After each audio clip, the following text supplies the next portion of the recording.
સંતરામ મંદિર સંચાલિત અને પરમ પૂજ્ય મહંત શ્રી રામદાસજી મહારાજની પ્રેરણાથી અને સંત શ્રી નિર્ગુણદાસજી મહારાજના સાનિધ્યમાં અને કોઓર્ડિનેટર રાહુલભાઈ દવેની આગેવાની હેઠળ ચાલતા શ્રી સંતરામ ગર્ભ સંસ્કાર કેન્દ્ર તપોવનમાં 11મા આંતરરાષ્ટ્રીય યોગ દિવસ નિમિત્તે યોગ યુક્ત રહો રોગ મુક્ત રહો અંતર્ગત 2125ના રોજ યોગ દિવસની ઉજવણી કરવામાં આવી હતી। ગર્ભાવસ્થા દરમિયાન માતાના તમામ પ્રકારના યોગાસનો કરી શકતી નથી, તેઓએ તેમની સ્થિતિ અનુસાર યોગાસનો કરવા જોઈએ। તેથી શ્રી સંતરામ ગર્ભ સંસ્કાર કેન્દ્ર દ્વારા ગર્ભાવસ્થામાં તેમની સ્થિતિ અનુસાર ગુજરાત યોગ બોર્ડના ટ્રેનર ફાલ્ગુનીબેન પટેલ અને જિજ્ઞાસાબેન જોશી દ્વારા યોગાસનો અને પ્રાણાયામ કરાવવામાં આવ્યા હતા। સગર્ભાવસ્થામાં માતાને વધારે પ્રાણવાયુની જરૂર પડે છે, તેથી ગર્ભસ્થ માતા જો નિયમિત યોગ પ્રાણાયામ કરે છે તો ગર્ભમાં બાળકનો શારીરિક અને માનસિક વિકાસ સારો થાય છે, બાળકની રોગપ્રતિકારક શક્તિ ખૂબ જ વધે છે, માતાનું સ્વાસ્થ્ય સારું રહે છે અને પ્રસૂતિ સરળતાથી થાય છે। સંત શ્રી નિર્ગુણદાસજી મહારાજે તપોવન દીકરીઓને યોગ દ્વારા કેવી રીતે માતા વિચારને સંયમ રાખી મન શાંત પ્રફુલ્લિત રાખી શકાય તેના વિશે આશીર્વચન પાઠવ્યા હતા અને ગર્ભસ્થ માતા અને શિશુનું જીવન યોગ યુક્ત રહે અને રોગ મુક્ત બને તેવા આશીર્વાદ પાઠવ્યા હતા।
અવધૂત શ્રી સંતરામ મહારાજના ખોળામાં રામદાસજી મહારાજની નિશ્રામાં આજે આપણે સૌ 11મો આંતરરાષ્ટ્રીય યોગ દિવસ ઉજવવા ભેગા થયા છે। ત્યારે સાથે ઉભેલા યોગ ટ્રેનર રાહુલભાઈ, શુભાંગીનીબેન, સુજલબેન અને આપ સૌના હૃદયમાં બિરાજતા પરમાત્માને પ્રણામ કરતા યોગ શબ્દ અતિ સૂક્ષ્મ અને ગૂઢ છે।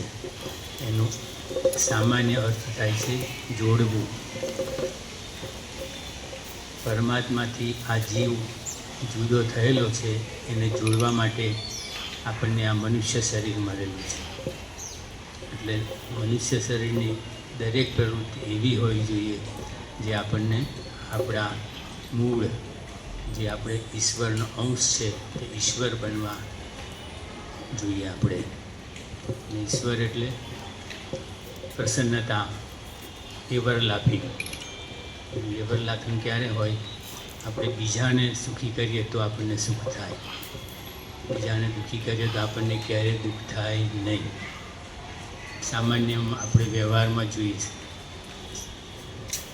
જોજો શાંત ચિત્તે કોઈને પણ આપણે દુઃખ પહોંચાડ્યું હશે મન કર્મ વચનથી તો આપણને સુખ નહીં મળે, અને આપણે બીજાને ઉપયોગી થયા હોઈશું તો આપણને અંદરનો આનંદ આવશે ને આવશે જ।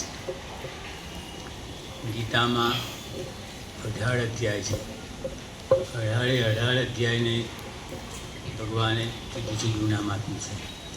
પહેલો અધ્યાય અર્જુન વિષાદ યોગ નામ, બીજો સાંખ્ય યોગ નામ, બીજો કર્મયોગ નામ। એમ યોગના અનેક અર્થ થાય છે। છઠ્ઠો અધ્યાય તો આત્મસંયમ યોગ છે. અનુભવાનંદજી મહારાજને આપણે વાંચ્યા છે ને, એ કહે છે કે આત્મોગમ્યેન સર્વત્ર સમમ પશ્યતિ અર્જુન સુખમ વા યદિ વા દુઃખમ સયોગી પરમો મત. ભગવાન કહે છે કે મારા મતે પરમ યોગી તે છે જે પોતાના આત્મસંયમમાં રહેતો હોય અને સુખ આવે કે દુઃખ આવે પોતાની પ્રસન્નતામાં વિચલિત ન થાય અને પોતાને દરેકના હૃદયમાં જુએ. એનું એ જ રામાયણમાં આવે છે કે સિયા રામ મેં સબ જગ જાણી કરવ પ્રણામ જોરી જુગ પામી. એમ જય મહારાજ. યોગીરાજ અવધૂતસિંહ સંતરામ મહારાજની દિવ્ય અખંડ જ્યોત આપણા સૌના હૃદયમાં બિરાજમાન છે, તેનું વંદન કરું છું. પરમ પૂજ્ય ગુરુ શ્રી રામદાસજી મહારાજની પ્રેરણાથી તેમજ સંત શ્રી નિર્ગુણદાસજી મહારાજના સીધા માર્ગદર્શન હેઠળ ચાલતા શ્રી સંતરામ ગર્ભ સંસ્કાર કેન્દ્ર તેમજ Shri Santram child brain development centre આજરોજ 11મા આંતરરાષ્ટ્રીય યોગ દિવસ નિમિત્તે એની ભવ્ય ઉજવણી તપોવન ખાતે કરવામાં આવી. આ ઉજવણીમાં હું માનું છું ત્યાં સુધી ગુજરાતની એકમાત્ર સંસ્થા હશે જે 0 થી 3 વર્ષના બાળકો અને ગર્ભવતી માતાઓ સાથે આજના આ યોગ દિવસની ભવ્ય ઉજવણી કરી હશે. આજના આ યોગ દિવસે પરમ પૂજ્ય નિર્ગુણદાસજી મહારાજ ઉપસ્થિત રહીને સૌને આશીર્વચન પાઠવ્યા હતા, તેમજ ગુરુ શ્રી પરમ પૂજ્ય રામદાસજી મહારાજે પણ સૌને આશીર્વચન પાઠવ્યા હતા. આજના આ દિવસે નાના ભૂલકાઓ લગભગ 80 થી પણ વધારે નાના બાળકોએ આજના યોગ દિવસે પોતાનું યોગ પ્રદર્શન કર્યું હતું. સાથે સાથે તપોવન ખાતે આવનારી તમામ ગર્ભવતી માતાઓએ આજના આ દિવસને યાદગાર બનાવવા માટે ખૂબ જ સુંદર યોગ કરીને આ દિવસને એક યાદગાર બનાવ્યો હતો. સૌને જય મહારાજ. ये है हलचल टीवी नेटवर्क और आप देख रहे हैं हलचल टीवी न्यूज. हर हलचल पर नजर, हर हलचल की खबर.